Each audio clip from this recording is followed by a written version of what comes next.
നാലാം യാമം. അധ്യായം 3. പ്രേത മാന്ത്രിക നോവൽ. അരനാഴികയ്ക്ക് ശേഷം പടിപ്പുരയിൽ കാത്തുനിൽക്കുന്ന സേതുലക്ഷ്മിയുടെ കുടുംബാംഗങ്ങളുടെ മുന്നിലേക്ക് വീരഭദ്രൻ അവളെ നയിച്ചു. ചിത്രബ്രഹ്മക്കാരിയുടെ യാതൊരു ലക്ഷണവും അവൾക്കുണ്ടായിരുന്നില്ല. ഹരിശങ്കരനും ദേവകീയന്ത്രജനവും വീരഭദ്രന് 1000 വട്ടം നന്ദി പറഞ്ഞു. അതത്രയും ഏറ്റുവാങ്ങിക്കൊണ്ട് സുസ്മേരവതനായി വീരഭദ്രൻ നിന്നു. അവർ പടിപ്പുര വിട്ടിറങ്ങുന്നത് നോക്കി നിന്ന അവൻ വല്ലാത്തൊരു ക്രൂരസുഖത്തോടെ തിരിച്ച് പൂജാമുറിയിലേക്ക് തന്നെ കയറി. എഴുതാൻ തയ്യാറാക്കി വെച്ചിരുന്ന പുതിയ താളിയോല ഗ്രന്ഥത്തിലെ ആദ്യ പേജിൽ വീരഭദ്രൻ നാരായം കൊണ്ട് ഇങ്ങനെ എഴുതി: 1. ഇലഞ്ഞിക്കൽ സേതുലക്ഷ്മി. അധ്യായം 5. തേജാമയനായ ഗുരുജിയുടെ മുഖത്തു തന്നെ മിഴികളൂന്നി ഹരിശങ്കരൻ വീർപ്പടക്കിയിരുന്നു. അരനാഴികയോളമായി കാണും ഗുരുജി ധ്യാനത്തിൽ മുഴുകിയിട്ട്. ഇനി ഏതാണ്ട് അത്രയും നേരം കൂടി കഴിയാതെ ആ കണ്ണുകൾ തുറക്കപ്പെടുമെന്ന് തോന്നുന്നില്ല. പകൽ ആരംഭിച്ച ഒരുക്കുകൾ പൂർത്തിയാകുമ്പോഴേക്കും ത്രിസന്ധ്യ കഴിഞ്ഞിരുന്നു. പൂജ തുടങ്ങേണ്ട മുഹൂർത്തമായി. എല്ലാ വിനാഴിക പോലും തെറ്റാതെ നടക്കണമെന്ന് ഗുരുജിക്ക് പണ്ടേ നിർബന്ധമുണ്ട്. അതൊരു തരം പിടിവാശിയാണ് താൻ. അതിനുള്ള ന്യായീകരണവും അദ്ദേഹത്തിനുണ്ട്. സമയം നമ്മൾ സൃഷ്ടിക്കുകയല്ല ഹരിശങ്കര. അങ്ങനെയാണെങ്കിൽ ഏത് കർമ്മവും ഏതു നേരത്തുമാകാം. ഓരോന്നിനും അതിൻ്റേതായ കാലമുണ്ട്. ആ കാലം നമുക്ക് അനുകൂലമാക്കി എടുക്കുകയാണ് വേണ്ടത്. നമുക്ക് വേണ്ടി സമയം കാത്തു നിൽക്കില്ല. നാം സമയത്തിന് കാത്തു നിൽക്കുക തന്നെ വേണം. ആ പിടിവാശിയും ആത്മാർത്ഥതയുമാണ് ഗുരുജിയെ ഗുരുജിയാക്കുന്നത്. തൊടുന്നതിലെല്ലാം വിജയം ഒരനുഗ്രഹം പോലെ അദ്ദേഹത്തെ വിട്ടൊഴിയാതെ നിൽക്കുന്നു. ഇന്ന് തനിക്ക് വേണ്ടി ചെയ്യുന്ന ഈ കർമ്മവും ശുഭമായി പര്യവസി കാണിക്കുമെന്ന് കാര്യത്തിൽ ഹരിശങ്കരന് ആശങ്കയെ തോന്നുന്നില്ല. ഇന്നലത്തെ ആപത്ശങ്കയെല്ലാം വിട്ടൊഴിഞ്ഞുവല്ലോ. സേതുലക്ഷ്മിയും സ്വാഭാവികതയിലേക്ക് തിരിച്ചു വന്നു കഴിഞ്ഞു. കൊല്ലൂർ പടിപ്പുര ഒരിക്കൽ കൂടി അതിൻ്റെ അന്തസ്സു തിരിച്ചെടുത്തിരിക്കുന്നു. വീരഭദ്രനോട് എത്ര വട്ടം നന്ദി പറഞ്ഞാലും അധികമാവില്ല. തനിക്കൊരു കഴിവുമില്ലെന്ന് വീരഭദ്രൻ ആവർത്തിച്ചു പറയുന്നു. സേതുലക്ഷ്മിയെ കിടത്തിയ അറയിൽ പൃഥുക്കന്മാരുടെ അനുഗ്രഹമുണ്ടായിരുന്നു. കൊല്ലൂർ മനക്കിലെത്തുന്നവർ വന്നതുപോലെ മടങ്ങുന്നതും അവർക്ക് സഹിക്കാൻ കഴിയില്ലായിരിക്കും. എന്തോ അങ്ങനെ വിശ്വസിക്കുകയേ മാർഗമുള്ളൂ. ഗുരുജിയോട് അക്കാര്യം വിശദമായി സംസാരിച്ചില്ല. അതിനുള്ള സാവകാശം ലഭിച്ചില്ലല്ലോ. ഇനി കർമ്മങ്ങൾ കഴിഞ്ഞു കിട്ടുന്ന രാവിൻ്റെ അന്ത്യയാമങ്ങളിൽ എപ്പോഴെങ്കിലും പറയാൻ കഴിഞ്ഞാലായി. ഈ ധ്യാനം കഴിഞ്ഞ് ഗുരുജി സംഭവിച്ചതെന്താണെന്ന് പറയുമായിരിക്കും. ചിതാഭസ്മ കലശം ഉടയാനുണ്ടായ കാരണം ദുസ്വപ്നം പോലെ തനിക്കുണ്ടായ ദർശനം അദ്ദേഹത്തിൻ്റെ മനസ്സിൽ എന്തോ ആപത്ശങ്കയുണ്ടെന്ന് തീർച്ചയാണ്. അത് തന്നോട് പറയാതിരിക്കുന്നതാണ്. ഗുരുജിയുടെ ചുണ്ടിൽ നിന്നും മന്ത്രോച്ചാരങ്ങളുടെ അസംഷ്ടമായ ചീലുകൾ പുറത്തണയുന്നുണ്ട്. വലതുകരത്തിലെ കോരിയ നെയ്പാത്രത്തിൽ മുങ്ങുകയും മുന്നിലെ ഹോമകുണ്ഡത്തിലേക്ക് ചെരിയുകയും ചെയ്യുന്നത് നിശബ്ദതയോടെയാണ്. ഇടയ്ക്കെപ്പോഴോ കണ്ണുകൾ തുറക്കാതെ തന്നെ അദ്ദേഹം വിളിച്ചു: ഹരിശങ്കര. അവൻ പെട്ടെന്ന് ജാഗരൂകനായി. വിളക്കുകളെല്ലാം കൊളുത്തു. പട്ടുചുറ്റിയ 18 പന്തങ്ങൾ കൂടി കൊളുത്തിക്കോളൂ. ചന്ദനത്തിരികളും അഷ്ടഗന്ധവും പുകയുമാവാം. കർപ്പൂരം വേണ്ട. ഗുരുജി പറഞ്ഞത് ഒരു യന്ത്രം പോലെ ഹരിശങ്കരൻ അനുസരിച്ചു. എത്രയോ കർമ്മങ്ങളിൽ ഗുരുജിയുടെ സഹായിയായി വർത്തിച്ചുള്ളതുകൊണ്ട് ഒരു പിഴവും വരാതെ എല്ലാം ചെയ്യാൻ അവന് കഴിയും. അന്നൊന്നും പക്ഷെ തനിക്ക് വേണ്ടി ഇങ്ങനൊരു പൂജ വേണ്ടി വരുമെന്ന് ഓർത്തിരുന്നില്ല. പൂജാമുറിയിൽ പ്രകാശപ്രളയമായി. ഗുരുജി ആവാഹന മന്ത്രത്തിലേക്ക് കടന്നിരിക്കുന്നു. ഹരിശങ്കരൻ്റെ നെഞ്ചിടിച്ചു. അമ്മാവനെ ഈ മുറിയിലേക്ക് ആവാഹിക്കുകയാണ്. അമ്മാവൻ്റെ ആത്മാവ് ഇവിടെ എത്തും. ഗുരുജിയോട് സംസാരിക്കും. ആ ശബ്ദം ചിലപ്പോൾ തനിക്കും കേൾക്കാൻ കഴിയുമായിരിക്കും. ഏതോ ശത്രുക്കൾ അമ്മാവൻ്റെ ആത്മാവിനെ പിന്തുടർന്നുവെന്നല്ലേ പറഞ്ഞത്? അതാരാണെന്ന് ഒരു നാഴികയ്ക്കുള്ളിൽ വ്യക്തമാകും. അത് തിരിച്ചറിഞ്ഞു കഴിഞ്ഞാൽ ഇലഞ്ഞിങ്കൽ ഇല്ലത്തിൻ്റെ എല്ലാ ദുര്യോഗങ്ങളും അവസാനിക്കുക തന്നെ ചെയ്യും. രാവിൻ്റെ യാമങ്ങൾ ഒന്നൊന്നായി കടന്നുപോയിക്കൊണ്ടിരിക്കുന്നു. ഗുരുജിയുടെ നെറ്റിയിൽ വിയർപ്പ് പൊടിഞ്ഞിരിക്കുന്നു. ആവാഹനമന്ത്രം ചെല്ലാൻ ആരംഭിച്ചപ്പോൾ ഉദ്ദേശിക്കുന്ന ആത്മാവിൻ്റെ സാന്നിധ്യം അനുഭവപ്പെടാൻ ഇത്രയും വൈകാറില്ല. കർമ്മങ്ങൾ ചെയ്യാനിരുന്നാൽ ഗുരുജിയുടെ മുഖം ഇത്രയും വൈവശ്യമാർന്ന കണ്ണപ്പെട്ടിട്ടുമില്ല. ഇന്നെന്താ ഇങ്ങനെ? അകാരണമായ ഒരു ഭീതി ഹരിശങ്കറിനെ വലയം ചെയ്തു. അവൻ ഗുരുജിയെ തന്നെ ഉറ്റുനോക്കിയിരുന്നു. കണ്ണുകൾ തുറക്കാതെ തന്നെ ഗുരുജിയൊന്ന് തലയാട്ടി. നിഷേധമാട്ടിലുള്ള ഒരു തലകുലുക്കമായിരുന്നു അത്. എന്തെന്ന് ചോദിക്കാൻ അവൻ്റെ നാവോളം എത്തിയതാണ്. പക്ഷെ പാടില്ല. ഒരു വാക്കോ നോക്കോ ചലനങ്ങൾ പോലുമേ മാന്ത്രികൻ്റെ ഏകാഗ്രത ഭഞ്ജിക്കപ്പെടാൻ പാടില്ല. മാന്ത്രികരുടെ അലിഖിത നിയമം തന്നെയാണിത്. ഗുരുജി കൂടുതൽ വേർക്കുകയാണ്. അദ്ദേഹം ആകെ അസ്വസ്ഥതയാണ്. ഹരിശങ്കര, രക്ഷയില്ല. നാരായണൻ്റെ ആത്മാവിനെ ആരോ ബന്ധനത്തിലാക്കി കഴിഞ്ഞിരിക്കുന്നു. അത് നടന്നിട്ട് ഏറെ നേരമൊന്നും ആയിട്ടുമില്ല. നമ്മൾ തുടങ്ങിയ നേരത്ത് തന്നെ ശത്രുവും തുടങ്ങിയിട്ടുണ്ടാവും. അടുത്തുവരെ എത്തിയതാണ്.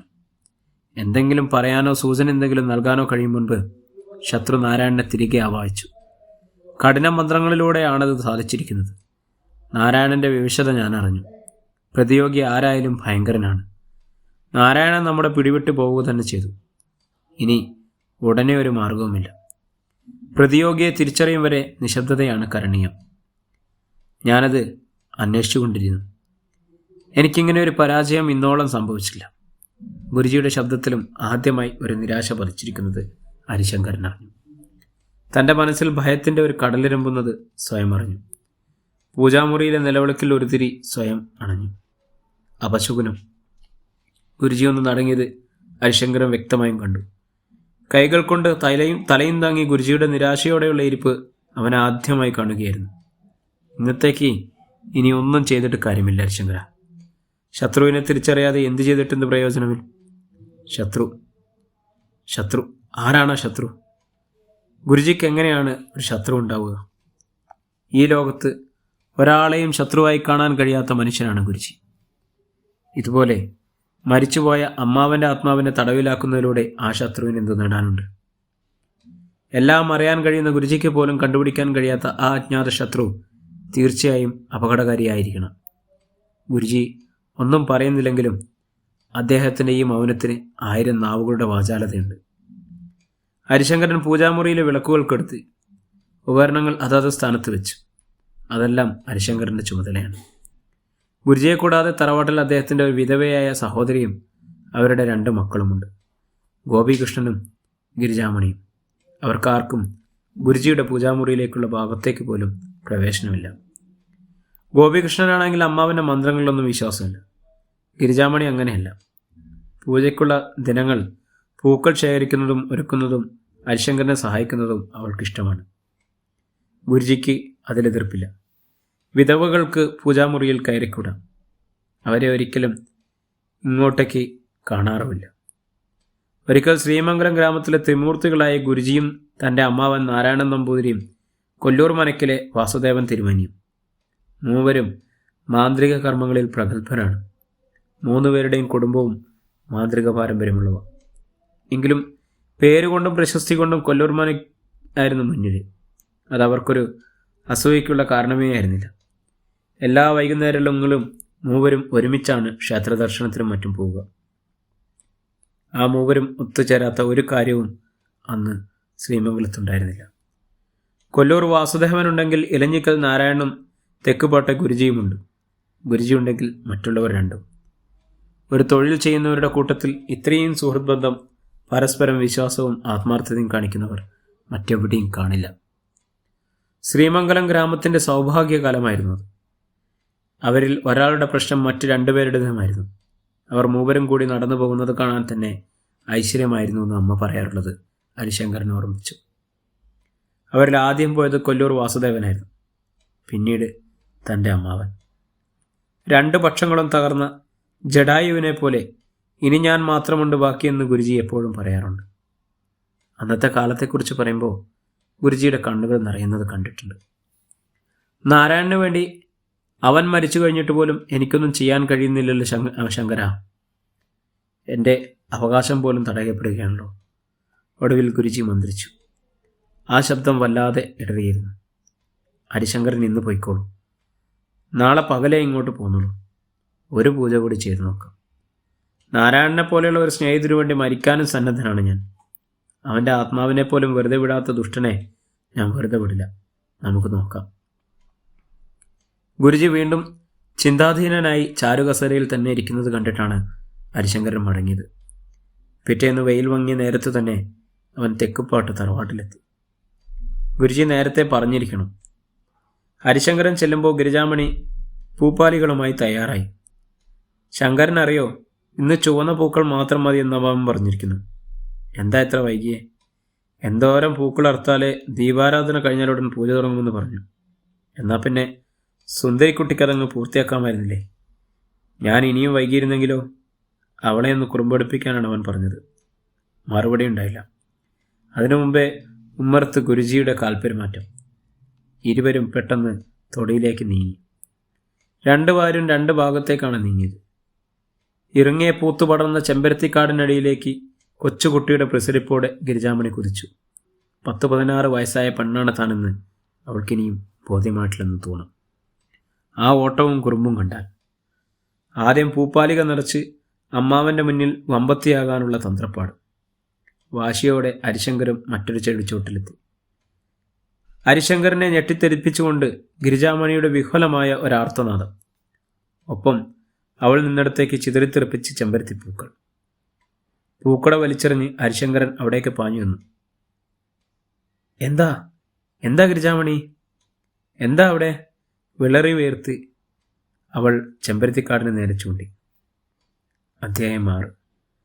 ആഹ്ലാദത്തിൻ്റെ അനന്തസീമകളും കടന്ന് വിജിഗീഷത്തിൻ്റെ വട്ടഹാസമായിരുന്നു അത്. അതെ, വീരഭദ്രൻ ഉറക്കെ ഉറക്കെ ചിരിക്കുകയായിരുന്നു. കൊല്ലൂർ മനക്കിലെ നിലവറയിലായിരുന്നു വീരഭദ്രൻ. നിലവറയിലെ ഒറ്റത്തിരിക്കത്തുന്ന മൺചിരാതിൻ്റെ വലിയ നാളത്തിൽ ഇലഞ്ഞിക്കൽ നാരായണൻ നമ്പൂതിരിയുടെ മുഖം തെളിഞ്ഞു നിന്നു. ഭയകാന്തരമായ മിഴികൾ, വിതുമ്പുന്ന ചുണ്ടുകൾ. കരുണയ്ക്ക് വേണ്ടി കേഴുകയാണ് നായനാർ. അവയിൽ കണ്ണുനീർ പൊടിഞ്ഞിട്ടുണ്ടോ? ആ മിഴികൾ വീരഭദ്രൻ്റെ മുഖത്തു തന്നെയായിരുന്നു. ഇനിയും ഒരു കർമ്മമുണ്ട് ഇലഞ്ഞിക്കൽ. മാന്ത്രികൻ അറിഞ്ഞുകൂടായിരുന്നു ഇല്ലേ? എങ്കിൽ ഇപ്പോൾ മനസ്സിലാക്കിക്കോളൂ. മാന്ത്രിക വിദ്യയിൽ ഇങ്ങനെയും ഒരു കർമ്മമുണ്ട്. എല്ലാ മാന്ത്രികർക്കും അറിയാവുന്ന കർമ്മമൊന്നുമല്ലത്. ഈ കൊല്ലൂർ വീരഭദ്രൻ വളർത്തിയെടുത്ത സിദ്ധിയാണിത്. നിങ്ങൾ കാരണവന്മാരുടെ കാലത്ത് കേട്ടുകേൾവി പോലും ഉണ്ടാവില്ല ഇങ്ങനെയൊന്നിനെക്കുറിച്ച്. ഒട്ടൊന്ന് നിർത്തി കുസൃതിച്ചിരിയോടെ നാളത്തിലെ രൂപത്തിന് നേരെ നോക്കി തലതല്ലെന്ന് ചിരിച്ചാണ് അവൻ്റെ സംസാരം. വലതുകൈയുടെ ചൂണ്ടുവിരൽ താടിയിൽ ഒരു പ്രത്യേക താളത്തിൽ തട്ടിക്കൊണ്ടിരുന്നു അവൻ. വീരഭദ്രൻ്റെ മാത്രം ഒരു പ്രത്യേകതയാണത്. രസമുള്ള കാര്യങ്ങൾ കേൾക്കുകയോ കാണുകയോ പറയുകയോ ചെയ്യുമ്പോൾ വിരലുകൾ കൊണ്ടവൻ താടിയിൽ താളം പിടിച്ചിരിക്കും. ആത്മാവിനെ ആണിയിലേക്കും കുടത്തിലേക്കും ആവാഹിക്കാൻ സർവ്വമാന്ത്രികർക്കും അറിയാം. ഇലഞ്ഞിക്കൽ മാന്ത്രികനായിരുന്നു അങ്ങേപ്പോലും വെറും ഒരു തിരുനാളത്തിലേക്ക് ആവാഹിച്ച് കുടിയിരുത്താൻ വീരഭദ്രനെ കഴിയും. അതെ, ഈ ലോകത്ത് ഇത്തരമൊരു കാര്യമറിയാവുന്ന ഏക മാന്ത്രികൻ കൊല്ലൂർ മനക്കിന് വീരഭദ്രൻ മാത്രം.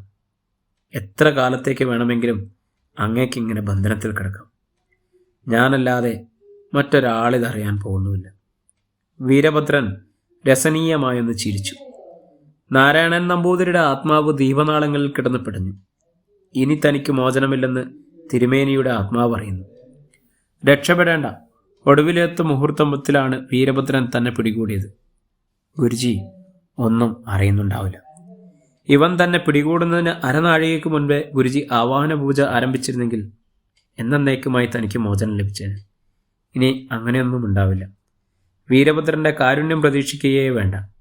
അല്പമെങ്കിലും കരുണയുള്ളവനായിരുന്നെങ്കിൽ ഇവനെങ്ങനെ തന്നെ വേട്ടയാടുമായിരുന്നു. ദീപനാളത്തിലെ നാരായണൻ നമ്പൂതിരി കണ്ണുകൾ വീരഭദ്രനെ തന്നെ ഉറ്റുനോക്കി. വല്ലാത്തൊരു തരം പുഞ്ചിരിയാണ് അവൻ്റെ മുഖത്ത്. വിജയമന്ദസ്മിതമാകാം. ഇത് എൻ്റെ ഒരു സ്വപ്നമായിരുന്നു തിരുമേനി. എന്നെങ്കിലും ഒരു മാന്ത്രികനാകാൻ എനിക്കും കഴിഞ്ഞാൽ ഞാൻ ചെയ്യുന്നതെല്ലാം അങ്ങേക്ക് കൂടി കാണാനുതകുന്ന വിധം എൻ്റെ ഇല്ലത്ത് അങ്ങേ ബന്ധനത്തിലെടുക്കുക എന്നത്. ഞാനൊരു മാന്ത്രികനാകരുതെന്ന് കൊല്ലൂർ മനയുടെ മാന്ത്രിക പാരമ്പര്യം അച്ഛനോടെ തീരുമെന്നും രഹസ്യമായി ആഗ്രഹിച്ച മഹാമനസ്കനല്ലേ അങ്ങ്? എൻ്റെ അച്ഛൻ്റെ ഒറ്റ കൂട്ടുകാരനാണെന്ന് വരുത്തി തീർത്തിയിട്ട് അങ്ങ് എൻ്റെ അച്ഛനോട് ചെയ്തതെന്തായിരുന്നു? അമ്മയോട് ചെയ്തതോ? നാരായണൻ നമ്പൂതിരിയുടെ മിഴികൾ വല്ലാതെ പിടഞ്ഞു. അങ്ങേക്കറിയാമോ, അങ്ങാണ് എന്നെ ഒരു മാന്ത്രകനാക്കിയത്. ആ ആഗ്രഹം ഉൾക്കടലമായി എന്നെ പ്രലോഭിപ്പിച്ചത് അങ്ങൊരാൾ മാത്രമാണ്. എൻ്റെ സമയമാകും മുൻപേ അങ്ങ് കഥാവശേഷനായത് അങ്ങയുടെ ഭാഗ്യം. അഥവാ അങ്ങ് ജീവിച്ചിരുന്നെങ്കിൽ ഞാൻ ഇവിടെ തന്നെ കൊണ്ടുവന്നേനെ. ഞാൻ ചെയ്യാൻ ആഗ്രഹിക്കുന്ന എല്ലാ കർമ്മങ്ങളും അങ്ങയും കൂടി കാണണം.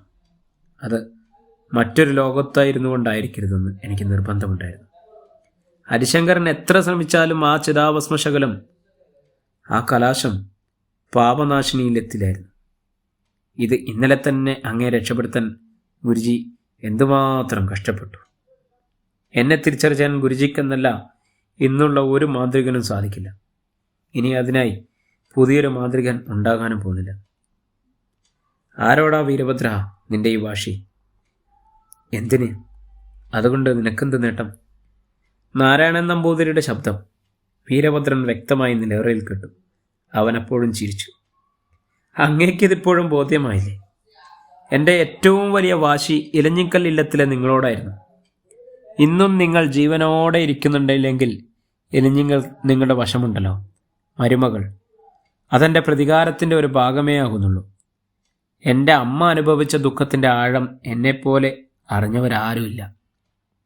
ആ ദുഃഖം ഈ നാട്ടിലെ മുഴുവൻ പെണ്ണുങ്ങളും അനുഭവിക്കുന്നത് എനിക്ക് കാണണം. അതെൻ്റെ രണ്ടാമത്തെ വാശിയാണ്. ഈ ഗ്രാമത്തിലെ ഓരോ പെണ്ണും ഈ കൊല്ലൂർ പടിപ്പുര കയറും. അപ്പോൾ എന്നെ ആരും തിരിച്ചറിയില്ല. ഇതേ അറയിൽ അങ്ങയ്ക്ക് കൂടി കാണാൻ വേണ്ടി ആ ചരാതിലെ ദീപം ജലിപ്പിച്ചു വെച്ചിട്ട് ഞാൻ ഓരോന്ന് ചെയ്യും, അങ്ങ് എൻ്റെ അമ്മയോട് ചെയ്തതുപോലെ. തികച്ചും സൗമ്യതയോടെയാണ് വീരഭദ്രൻ്റെ ഓരോ വാക്കും പറഞ്ഞത്. ആവേശം അവൻ്റെ ഓരോ ചലനങ്ങളും ഉണ്ടായിരുന്നു. ഊതുക്കാച്ചി പദം വരുത്തിയ പൊന്നിൻ്റെ ദാഠ്യമാർന്ന ഒരു ജന്മം. ഈ അറയിൽ, ഈ തിരുനാളത്തിൽ മോശം കിട്ടാത്ത ഒരാത്മാവായി അങ്ങേക്കെന്നും വാഴാം. അനന്തിരവർ നൽകുന്ന വലിച്ചോറുണ്ണാൻ യോഗമില്ലാതെ ഒരിക്കലും സ്വർഗവാതിൽ കാണാതെ അലയുന്ന ഒരാത്മാവായിട്ട് അങ്ങേക്കൊരു കാര്യത്തിൽ ആശ്വസിക്കാം. ഗതി കിട്ടാത്ത അനാഥാത്മാക്കളുടെ യോഗം ഏതായാലും ഇല്ലല്ലോ. ഇവിടെ നിലവറയിൽ തിരുനാളത്തിൽ സുഖമായിട്ട് വാഴാം. ആ ഓർമ്മ നൽകുന്ന സുഖത്തിൻ്റെ പുഞ്ചിരിയോടെ ഒറ്റ വീശിന് മൺചരാതിൻ്റെ നാളം അവൻ അണച്ചു. നാരായണൻ നമ്പൂതിരിയുടെ തേങ്ങല് ആ നിലവറയിൽ ഉയർന്നു പോകും. കരയട്ടെ, ജീവിച്ചിരുന്നപ്പോൾ കുറേ ആഹ്ലാദിച്ചതല്ലേ, മറ്റുള്ളവരുടെ കണ്ണീര് കാണാൻ കഴിയാത്തവനല്ലേ. അമ്മേ, ഒരിക്കൽ അമ്മ അനുഭവിച്ച വേദന എത്രയെന്ന് ഈ മകനറിയാം. ഞാനതിന് എണ്ണി എണ്ണി പകരം ചോദിച്ചു തുടങ്ങിയാണ്. ജീവിച്ചിരുന്നപ്പോൾ അമ്മയ്ക്കൊരു തുണയാകാൻ ഈ മകന് കഴിഞ്ഞില്ല. മറ്റേതെങ്കിലും ലോകത്തിരുന്ന് ഇനിയെങ്കിലും ഈ മകനെ ഓർത്ത് അമ്മ സന്തോഷിക്കണം. ഓർക്കാതിരിക്കെ വീരഭദ്രൻ്റെ ഹൃദയം മാർദ്ദമായി. തൻ്റെ അമ്മയ്ക്ക് വേണ്ടിയാണ് താനൊരു വാഴവേട്ടക്കാലം ഊണും ഉറക്കവും ഉപേക്ഷിച്ചത്. അച്ഛവനെ കൊന്നവരോട്, അമ്മയെ കൊല്ലാതെ കൊന്നവരോട് എണ്ണി എണ്ണി ചോദിക്കാൻ ഒരു ദിവസം കാത്ത്. ഇനിയുള്ളത് തൻ്റെ ദിനരാത്രങ്ങളാണ്. പൂജാമുറിയും നിലവറയും പൂട്ടി വീരഭദ്രൻ കൊല്ലൂരെ പൂമുഖത്ത് ചെന്നിരുന്നു. കണക്കുകൂട്ടലുകൾ പോലെ തന്നെ കാര്യങ്ങൾ നീങ്ങുന്നു. ഇനിയുള്ള ഓരോ ചുവടും ജാഗ്രതയോടെ തന്നെ ആയിരിക്കണം. പ്രതിയോഗി ആരെന്നറിയാതെ ശത്രുക്കൾ പരക്കം പായുന്നത് കാണാനാണ് സുഖം. കൊല്ലൂരെ വീരഭദ്രൻ ആരാണെന്ന് ശത്രുക്കൾ ഏറ്റവും ഒടുവിലേ അറിയാവും. വീരഭദ്രൻ്റെ കണ്ണുകൾ വന്യമായി ഒന്ന് തെളിഞ്ഞു. അവൻ്റെ ഉൾക്കണ്ണുകൾക്ക് മുന്നിൽ മറ്റൊരു രംഗം തെളിഞ്ഞു വന്നു. 2 വ്യാഴവട്ടങ്ങൾക്ക് മുമ്പുള്ള ഒരു ദിവസം. ഇലഞ്ഞിക്കൽ നാരായണൻ നമ്പൂതിരി ഉഗ്രപ്രഭാവനായി വാഴുന്ന ഒരു കാലം. താനും അമ്മയും നാരായണൻ നമ്പൂതിരിയെ കൊണ്ട് ജീവിക്കാൻ തുടങ്ങിയ കാലഘട്ടമായിരുന്നു അത്. ഉറ്റ ചങ്ങാതയുടെ വിധവയും മകനും പട്ടിണിയാകാതിരിക്കാൻ ഇലഞ്ഞിക്കൽ മാന്ത്രികൻ കണ്ടുപിടിച്ച മാർഗം വളരെ ലളിതമായിരുന്നു. ആര് കേട്ടാലും കുറ്റം പറയുകയോ ചെയ്യരുതല്ലോ. കൊല്ലൂര് നിങ്ങളൊറ്റയ്ക്കല്ല ഭാഗീരഥി. പറക്കമുറ്റാത്ത ഈ കൊച്ചിനെയും കൊണ്ട് നീ തന്നെ എങ്ങനെയാ കഴിയുക? മറ്റു വരുമാനം ഇല്ലത്തില്ലാണ്ടായില്ലേ? നീ ഇങ്ങോട്ട് പോന്നോളൂ, ഇവിടെ ഒരു സഹായമായി. അങ്ങനെയാണ് തങ്ങൾ ഇലഞ്ഞിക്കലെത്തിയത്. തനിക്കന്ന് 10 വയസ്സാണ്. അമ്മയ്ക്ക് 31 32. അമ്മയെ കണ്ടാൽ വിധവയാണെന്ന് ആരും പറയില്ല. കല്യാണപ്രായമെത്തുന്ന ഒരു യുവതിയുടെ സൗന്ദര്യം ആകാരഭംഗിയുമായിരുന്നു അമ്മയുടേത്. മരിച്ചുപോയത് ആ സ്നേഹിതനോടുള്ള കടപ്പാടുകളോ അനാഥരായ തങ്ങളെക്കുറിച്ചുള്ള അറിവോ ആയിരുന്നില്ല ആ ആത്മാർത്ഥതയ്ക്ക് പിന്നിലുണ്ടായിരുന്നെന്ന് ഇലഞ്ഞിക്കലെത്തി വളരെയൊന്നും കഴിയുന്നതിന് മുമ്പേ തനിക്ക് ബോധ്യമായി. അമ്മയുടെ കൈയും പിടിച്ച് ഇലഞ്ഞിക്കലേക്ക് പോയി തുടങ്ങിയ നാളുകൾ. ഇല്ലത്തമ്മയെ സഹായിക്കുക എന്നതായി പറച്ചിൽ. പക്ഷേ ഇല്ലത്തെ അല്ലറ ചില്ലറ ജോലികളൊക്കെ കഴിഞ്ഞ് അമ്മ നാരായണൻ നമ്പൂതിരിയുടെ സ്വകാര്യ മുറിയിലേക്ക് കയറും. തിരുമേനിക്ക് ഔഷധമുണ്ടാക്കാനുള്ള ഒരുക്കുകളിൽ സഹായിക്കാനെന്നായിരുന്നു അമ്മ പറഞ്ഞത്. താൻ വിശ്വസിച്ചത്. മാന്ത്രിക കർമ്മങ്ങൾക്ക് പുറമെ സാമാന്യം തിരക്കുള്ള ഗ്രാമവൈദ്യര് കൂടിയായിരുന്നു തിരുമേനി. അമ്മയുടെ വാക്കുകളിൽ ഒട്ടും സംശയം തോന്നിയില്ല. അല്ലെങ്കിലും അങ്ങനെ എന്തെങ്കിലും സംശയിക്കാനോ ആലോചിക്കാനോ ഉള്ള പ്രായമായിരുന്നില്ലല്ലോ. പ്രത്യേകിച്ച് കാരണങ്ങളൊന്നുമില്ല. എന്നിട്ട് ഒരിക്കൽ സംശയം തോന്നി. നേരിൽ കാണുകയും ചെയ്തു. ഒരു പുത്രൻ ഒരിക്കലും കാണരുതാത്ത രംഗം. രാവിലെ ഇലഞ്ഞിക്കൽ ഇല്ലത്തിലെത്തിയാൽ തനിക്ക് ചെയ്യാനൊരു ജോലിയുണ്ടായിരുന്നു. ഇല്ലവളപ്പിലെ ചെടികളിൽ നിന്നും പൂക്കുട നിറയെ പൂക്കൾ ശേഖരിക്കുക. കുടുംബക്ഷേത്രത്തിലെ ദീപാരാധനയ്ക്ക് ദേവൻ ചാർത്താനുള്ള മാല കെട്ടാനാണ് പൂക്കൾ. ചെയ്യുന്ന ജോലിക്ക് തനിക്ക് നല്ല പ്രതിഫലം കിട്ടിയിരുന്നു. വയറു നിറയെ മധുര പലഹാരങ്ങൾ, നിവേദ്യ പായസം. അമ്മയുടെ ജോലിയെല്ലാം കഴിഞ്ഞ് കൊല്ലൂരേക്ക് തിരിച്ചു വരുമ്പോഴേ എവിടെയെങ്കിലും ചടഞ്ഞിരിക്കാതെ ആ ജോലി ചെയ്യുന്നത് തനിക്കിഷ്ടമായിരുന്നു. ഇലഞ്ഞിക്കൽ ഇല്ലത്തിൻ്റെ പ്രതാപകാലമാണ്. തങ്ങൾ ക്ഷയിച്ച ഇല്ലക്കാരും അവർ വളരുകയും തങ്ങൾ തളരുകയും ചെയ്തപ്പോൾ വലിപ്പച്ചെറുപ്പത്തിൻ്റെ അകൽച്ച പ്രകടമായും അനുഭവിച്ചു. അതിലൊന്നും തനിക്ക് പരാതിയുണ്ടായിരുന്നില്ല.